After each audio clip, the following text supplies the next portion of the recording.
Le pilote l'a regardé de haut. Il a cru que Benzema s'était trompé de siège, qu'il n'avait rien à faire en première classe. Devant tous les passagers, il l'a humilié. Même après avoir appris son nom, il n'a pas reculé. Mais quand Benzema a pris la parole, tout l'équipage s'est figé, même le commandant. Ce jour-là, dans un simple avion de ligne, Benzema a donné une leçon que ce pilote n'oubliera jamais. L'aéroport est bondé ce matin-là. Un vol long courrier, Paris-Johannesburg, se prépare. Parmi les voyageurs pressés, anonymes ou affairés, un homme avance calmement. Billet en main, sac léger sur l'épaule. Il ne parle à personne, casquette sobre, sweat noire, regard discret. Il passe les contrôles, monte à bord sans un mot. C'est Karim Benzema. À bord, l'équipage s'active. Une hôtesse accueille les premiers passagers.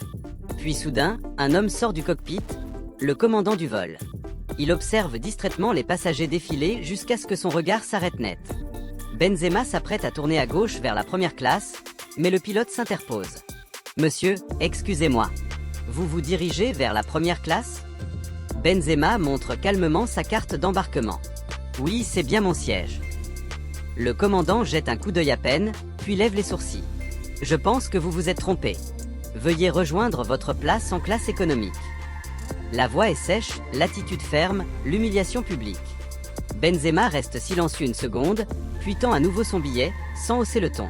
Une hôtesse s'approche, lit le billet, blêmit légèrement, puis chuchote au pilote. « Commandant, il est bien en première. Siège 1A. » Mais le commandant insiste, plus froid encore. « Je ne sais pas comment il a eu ce billet, mais je ne le laisserai pas perturber l'embarquement. Je connais ce genre de profil. » Benzema relève doucement la tête, le fixe. Quel genre de profil? Un silence tombe. Les passagers derrière commencent à murmurer. Certains reconnaissent son visage. C'est Benzema, souffle quelqu'un. Un homme filme discrètement avec son téléphone. Mais le commandant persiste. Peu importe qui il est. On ne fait pas d'exception. S'il veut voyager tranquillement, il n'a qu'à prendre un vol privé. Benzema, lui, ne bouge pas. Mais dans l'avion, l'atmosphère vient de changer, et ce qui va suivre va mettre toute la compagnie aérienne face à ses propres contradictions. Benzema garde le regard droit. Il ne répond pas. Il n'a pas besoin de hausser la voix, il reste simplement là, au milieu de l'allée, avec une tranquillité qui contraste violemment avec la tension qui s'installe.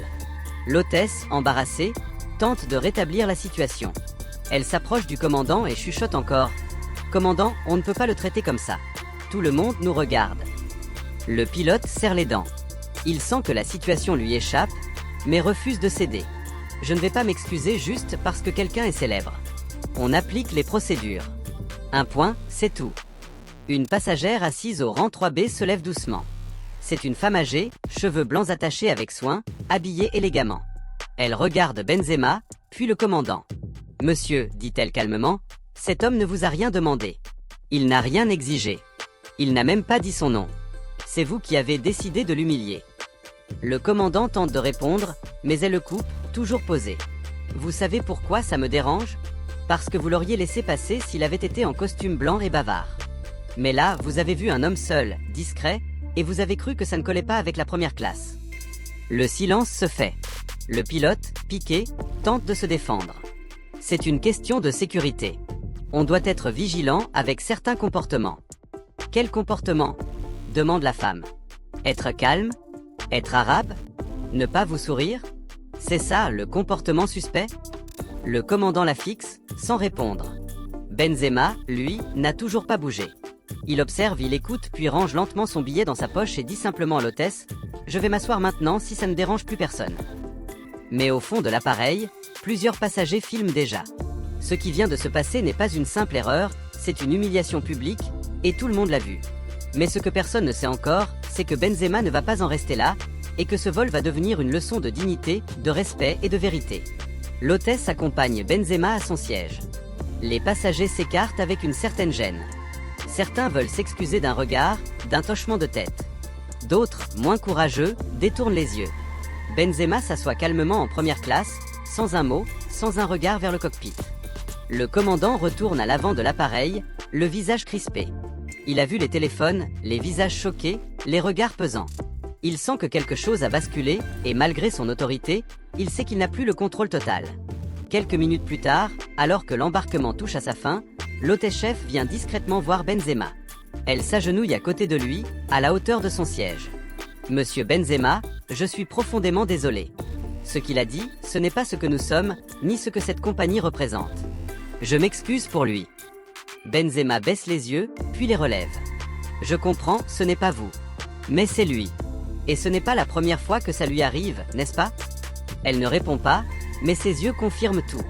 Il inspire lentement, puis murmure, « Je ne veux pas qu'il soit puni. Je veux qu'il comprenne. Pas pour moi, pour tous les autres. » L'hôtesse acquiesce, se relève, le laisse seul.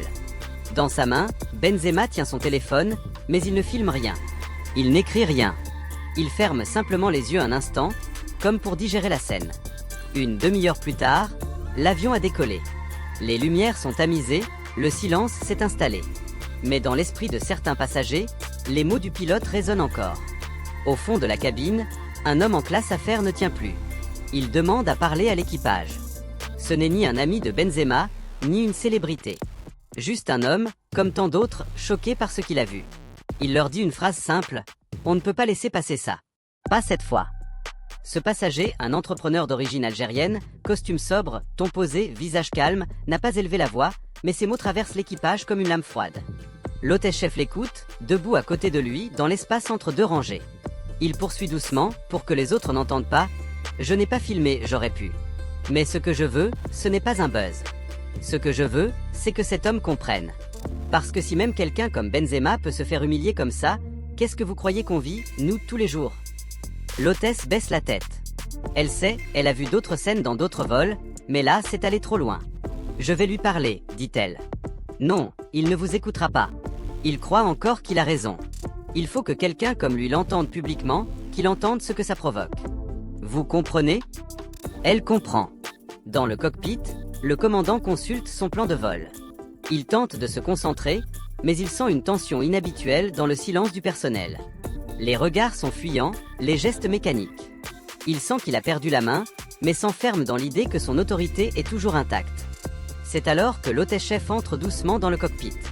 Elle ferme la porte derrière elle. « Commandant, on doit parler. »« Pas maintenant. Je suis occupé. C'est important.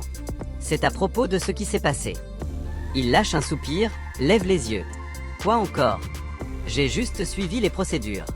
Il n'y a pas mort d'homme. » Non, pas mort d'homme, mais blessure d'âme. Et c'est peut-être pire quand ça reste invisible. Il fronce les sourcils. Vous commencez à me fatiguer avec vos grands discours. On parle d'un passager, pas d'un drame national. Non, répond-elle. On parle d'un homme que vous avez humilié devant 70 personnes sans même prendre le temps de l'écouter, sans même reconnaître vos propres préjugés. Il lève la main. Stop. J'ai pas de leçon à recevoir. Ce n'est pas parce qu'il s'appelle Benzema que... Elle le coupe. Ce n'est pas parce qu'il s'appelle Benzema, c'est parce qu'il aurait pu s'appeler n'importe comment et vous auriez fait pareil. Le commandant reste figé, et là, il commence à comprendre que ce vol ne va pas se terminer comme les autres.